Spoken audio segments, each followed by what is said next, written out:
In my last Supercharged Suburban video, I installed a new transmission and a 3200 stall Circle D torque converter, and although I was really happy with the transmission... Upshift, nice.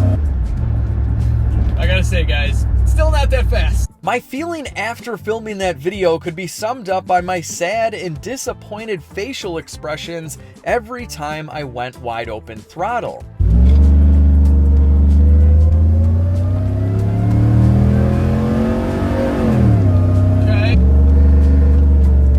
Launching it like that. Sounds good. Love the trans. Overall, I wasn't happy with the performance of the truck, but I knew that something had to be wrong. I mean, even a stock Suburban can spin the tires a little bit, and after making the last video, the truck threw a code for a cylinder 5 misfire. Now, this can be really good or really bad, so in this video, we're going to attempt to fix the truck, steal some parts off my turbo Trans Am, perform some needed maintenance, and hopefully spin some tires and create happy Alex faces. Now, eventually, cylinder 5 developed a straight dead misfire as indicated by the way this engine's running. It's not smooth at all, and it had a flashing check engine light. And this could be something serious, but you don't want to freak yourself out just yet. First things first, you want to check over the ignition system, especially the plug wires when you have aftermarket headers, because they can melt. And you can see the previous owner added one sleeve to one of the plug wires, and ironically, that one doesn't even really come close to hitting the headers. But you want to know which one does? This guy right here. It's literally rubbing right up against this part of the header, and it's completely melted, and that is cylinder number 5. So we are going to fix that up with some new spark plugs and some new wires, and this is everything I'm doing for maintenance, and hopefully we'll get this engine running smooth. Now, if you're into smooth running engines and smooth promo transitions, then you're gonna love today's video sponsor, Manscaped. This is the Lawnmower 3.0 trimmer by Manscaped, and you may have seen promotions for the lawnmower as a men's below-the-waist trimmer, if you know what I mean, but it's also a top-of-the-line full-body shaver. So basically, if it's hair on a dude's body, this is the only tool that you need. It has a 7,000 RPM motor, an LED light, and a ceramic blade with skin-safe technology that takes care of business safely and leaves whatever it touches smooth. Manscaped also sells a complete line of men's products, including cologne, body wash, and the Sheer 2.0 kit. Definitely check that out as well. So if you guys are into everything smooth, then visit Manscaped by clicking on my link in the video description box. While you're there, use coupon code LEGIT20 for 20% off and free shipping. Big thanks to Manscaped for sponsoring this video. Now let's get to work on the Suburban. Wow, and look at that. Yeah, that is melty nice and crispy, just falling apart. Let's pull out the other ones, see if we have any other damaged plug wires. When I first bought the truck, it was throwing a random cylinder misfire code, but I think it might have had old fuel. That has since gone away. Nasty. All right, I got all the plug wires out. Here is cylinder number 5, again, destroyed. The rest of them on this side look to be okay, but on this side, the one plug that had the sleeve on it is actually an Excel, I believe, or some other brand. Yeah, Excel. And check it out. This one is really bad as well. I think, look, I mean, it's literally broken. Look at that. It's broken. Now, that's so crazy. It was probably arcing a little bit. I had something similar on my turbo Trans Am. It had melted a couple of the spark plug wires, and because it has a larger camshaft like the Suburban, it's a little lumpy. You don't really notice it at idle necessarily or just driving around, and I believe with this computer as well, the tuner can modify how the misfires are counted, so it may not pick that up right away and throw a check engine light. This could have been arcing a little bit and just causing poor performance at wide open throttle, but not necessarily when we were driving around. So just taking a look at the rest of the wires. Right here, we have a decent sized crack. Hello. This one is starting to get a little melted, no big deal. And then this one, this is the plug that goes all the way back there. I actually had to jack up the truck to get to it, and it was barely plugged in. So this was probably arcing right on the spark plug a little bit as well. All right, the spark plugs are out, and they aren't in the best of condition, but nothing catastrophic. This is cylinder 5. It's a little wet from not firing, just getting a little washed out with fuel, unfortunately. And these are just pretty dirty. pretty carboned up. So we're definitely going to get a fresh set of NGK TR6. That's what's in the truck now. These are great for lower boost, lower horsepower settings. They're one step colder than factory. And while we have the plugs out, I definitely want to make sure that the compression of this engine is up to snuff. So I've pulled the fuel pump relay out, and we're going to go ahead and test cylinder 1 first.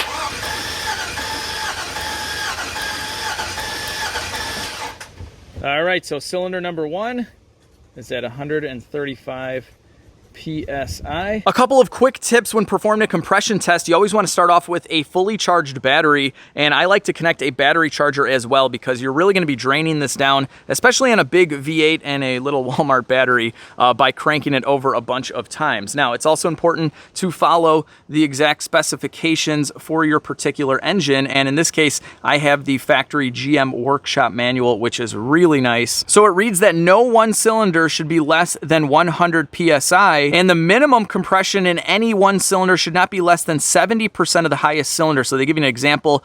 Say your highest cylinder is 150 PSI. The lowest allowable pressure for any other cylinder is 105 PSI. So that's kind of a good general rule to follow there on any engine. And these factory workshop manuals are a total lifesaver. They give you all of the possible diagnostic tests that you'd ever need with specifications. And of course, you get repair instructions like none other. So any job that you could ever think of doing is listed here with pictures and torque specs. It's very, very thorough, and I have one of these manuals for every single car that I own, and it's the best money you can spend if you're working on your own car. So I don't have a coupon code for this, but they're only like $15 or $20 a manual. They have one for practically any car in existence. So I'll definitely leave you guys a link down below.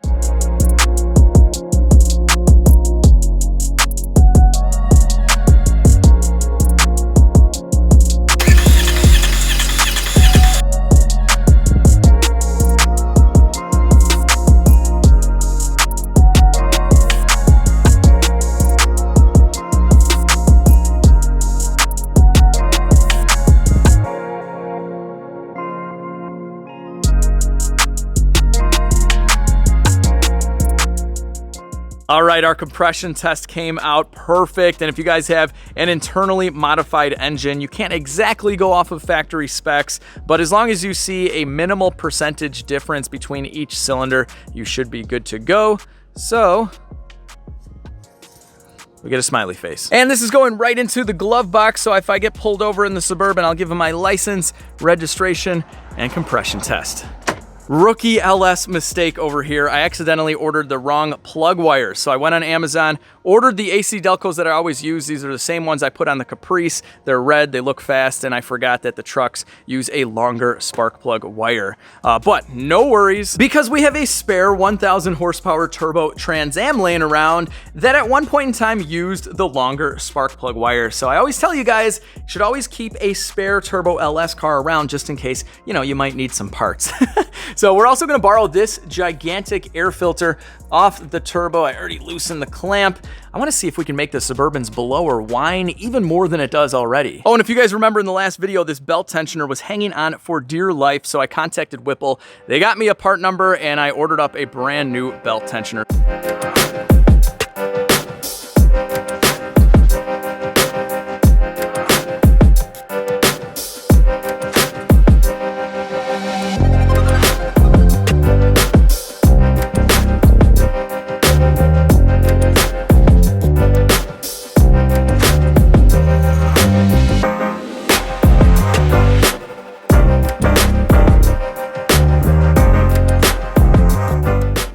All right, out with the old. There we go, nastiness. And if you're wondering why I'm on my back in the driveway and not on the rack, it's because I have a secret new project car that is dead on the lift right now. It's been abandoned for years, won't even come close to starting. Okay, let's see if I can hold the camera with one hand and fill the differential with the other. Oh yeah, these easy packs are awesome. I love these for filling up differentials and transmissions. All right, the diff service is complete. And guys, don't go spending a bunch of money at a shop or the dealer for a differential service. You can totally do this at home and save a lot of money. Most every vehicle just has a drain plug and a fill plug, and you are done.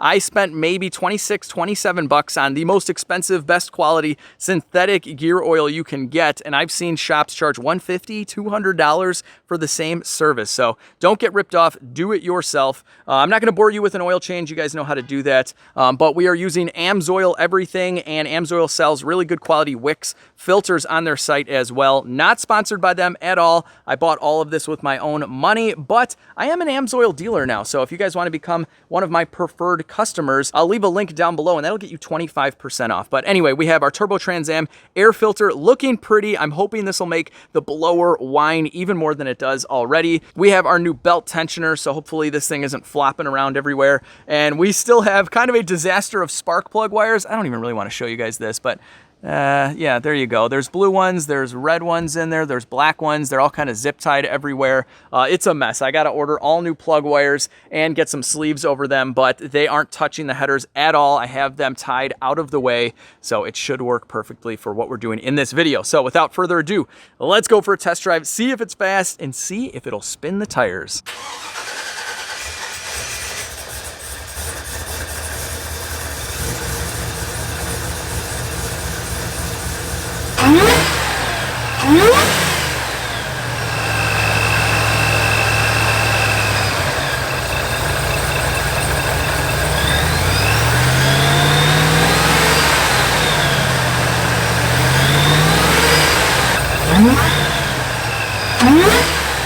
Look at that belt tensioner.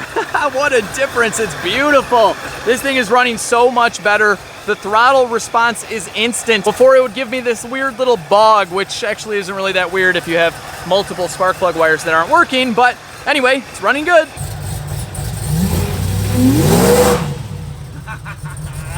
No, I'm not gonna do a huge burnout in front of my house. Oh, promising no.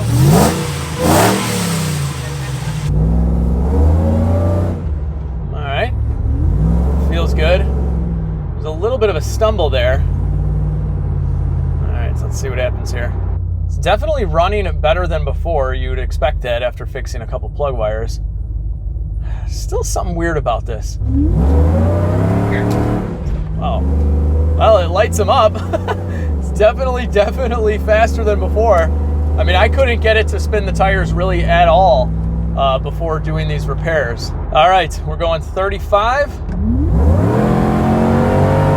Nice. That was good. That was good. It is definitely way faster than it was in the other video. Let's launch it off the line though. I don't feel that it's all the way there, and there was a little bit of a bog before, kind of like it was misfiring or something. We're not going to check engine light on, and it runs well. It does. Let's see what the boost is. We got like 5 PSI. So maybe that's just all it can put out with this pulley. I don't know. Hang on. This is how it launched off the line before.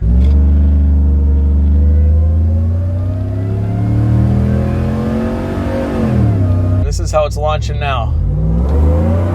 It spins them. Okay. It's definitely, we hit 60 a while back. It's definitely faster than before. It is. I want to put a big Alex smile on right now, but it's a boosted LS. I know it's a heavy truck. It should be faster. Let's go take a look at the pulley situation, see if we can up the boost. Maybe that'll fix it. Okay, I couldn't just up the boost. I knew there was something wrong with this engine, so I've been playing around with this for the last couple of hours, and you guys have seen the spark plug wires are melting all over the place. In the last video, we found a vacuum line somewhere in here that was just straight up disconnected. So I'm like, I gotta look over everything and make sure that it's not something that was done incorrectly by whoever was working on this before. And I found something, guys. I found something, a smoking gun You'd think the spark plug wire would be a smoking gun. By the way, I put a little bit of heat wrap on there as well. Swapped out the plug wire again with one that I knew was perfectly fine. Ohmed them all out. We're all good ignition-wise. But take a look at this. This has aftermarket fuel injectors, which require an adapter harness to fit. And if I zoom in a little bit, you guys can see what's going on. So this is our injector wiring harness. These are the adapter extensions for the aftermarket injectors this truck has. They're pretty long, and this looks like an honest mistake. So this right here is going to cylinder 3. That's good. But this one here is supposed to be going to cylinder 7. It's going to cylinder 5 and vice versa. So this one here should be going to 5. It's going to 7. So 5 and 7 really aren't firing off properly, and we kept on getting that check engine light flashing and a dead miss on 5. So this one was affected the most by this little mistake. So these connectors, they're all exactly the same. So this was an honest mistake. He just clipped it into the wrong one. So we're going to fix that right now and see if we got our power back.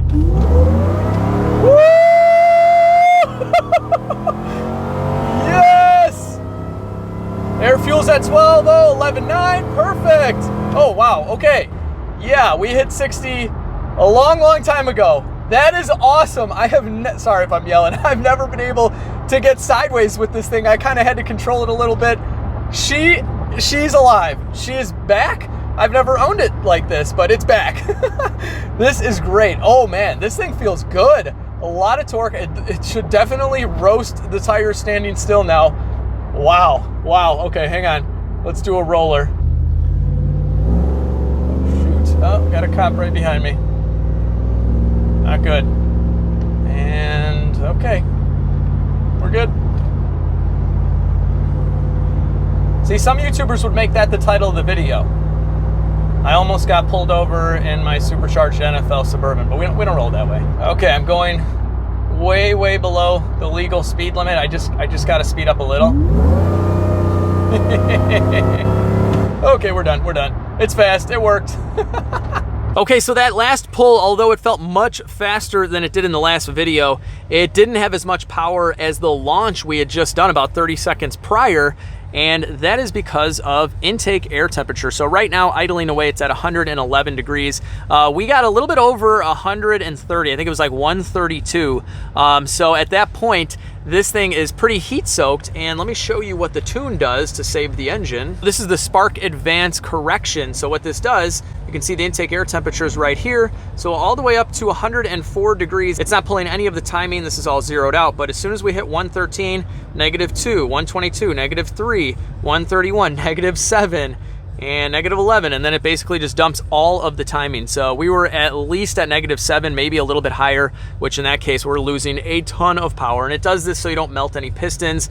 This is a safety, especially when you're running a 93 octane pump gas. So kind of just the nature of the beast when you have a non-intercooled system with one of these style superchargers. So anyway, let's take a look at some pulleys, and I'll shut this off for a while to let her cool down. All right, so swapping out for a smaller pulley for more boost is not gonna work out unless we change the belt. It is way too loose.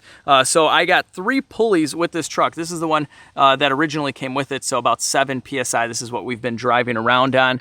This is the middle one, probably 12 PSI, and look at this guy. This is probably 15 or 16 PSI, and without an intercooler, I don't think this is a good idea. Low boost or not, some of you guys were making fun of the Suburban because it couldn't do any kind of burnout at all in the last video. And I don't expect to set any Cletus McFarland records here, but let's see what she's got. All right. We did a little burnout. It was pushing through the brakes quite a bit there. It's got a 305 tire in the back, but it spins them. It wouldn't do anything at all before, all right? So give it a break.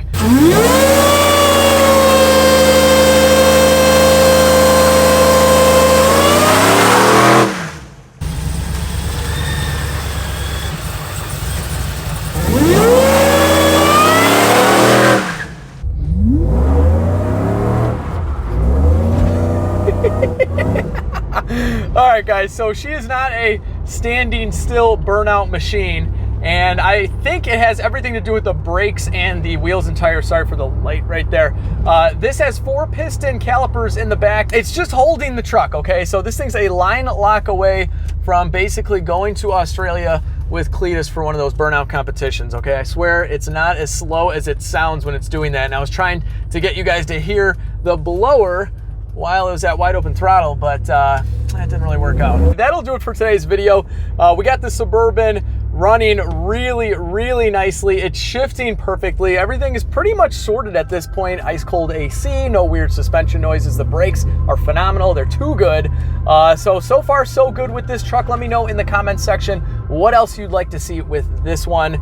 With that being said, follow me on Instagram and Facebook at LegitStreetCars for a sneak peek at my new car reveal that's coming soon. With that, if you liked the video, hit the like button, share the video, subscribe if you're new, and most importantly, have an awesome day. I'll catch all of you in the next video.